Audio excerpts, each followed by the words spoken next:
उत्तर प्रदेश में एक साथ चुनाव लड़ रही समाजवादी पार्टी और राष्ट्रीय लोकदल के सामने नई चुनौती खड़ी हो गई है। मथुरा की माठ सीट को लेकर दोनों दलों में पेच फंस गया है। गठबंधन समझौते के अनुसार ये सीट सपा को मिली है। सपा ने प्रत्याशी का ऐलान भी कर दिया है, लेकिन रालोद नेता ने नामांकन भी दाखिल कर दिया है। ना तो रालोद का प्रत्याशी पीछे हटने को तैयार है और ना ही सपा झुकने को राजी। ऐसे में अब ये भी चर्चा है कि इस टकराव को खत्म करने के लिए खुद जयंत चौधरी इस सीट से चुनाव लड़ सकते हैं। दरअसल राष्ट्रीय लोकदल के सदस्य योगेश नौहवार ने अपनी पार्टी द्वारा बी फॉर्म दिए जाने के बाद मथुरा की माठ सीट से अपनी उम्मीदवारी वापस लेने से इनकार कर दिया है।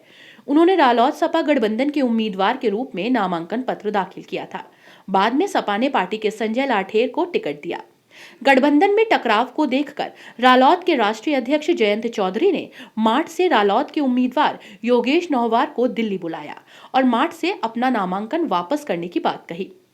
जानकार बताते हैं कि नौहवार ने नामांकन वापस करने से मना कर दिया और कहा कि अगर पार्टी को मेरी उम्मीदवारी से कोई समस्या है तो वे मेरा चुनाव चिन्ह वापस ले सकते हैं। इससे पहले योगेश नौहवार ने सोशल मीडिया पर पोस्ट लिखी थी कि राष्ट्रीय नेतृत्व का आदेश होगा वो उसे मानेंगे और माठ विधानसभा से चुनाव नहीं लड़ेंगे।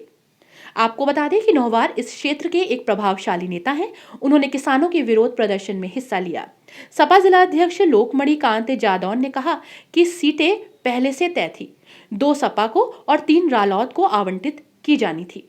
उन्होंने कहा कि भ्रम केवल रालोद नेताओं ने ही बनाया है। दरअसल माठ सीट से श्याम सुंदर शर्मा लगातार 8 बार जीत चुके हैं।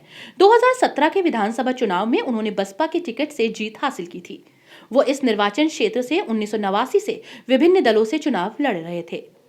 हालांकि वो 2012 में रालोद प्रमुख चौधरी के खिलाफ हार गए थे, लेकिन बाद में उपचुनाव में जीत हासिल की क्योंकि बाद में उनकी सीट खाली हो गई। वहीं रालोद ने 3 उम्मीदवार उतारे हैं। छाता से तेजपाल सिंह, गोवर्धन से प्रीतम सिंह, बलदेव से बबीता देवी को मैदान में उतारा। समाजवादी पार्टी ने सादाबाद से पूर्व विधायक देवेंद्र सिंह को मथुरा से और लाठेर को माठ से उतारा है। हालांकि लाठेर को लेकर गठबंधन में अभी भी असमंजस की स्थिति बनी हुई है।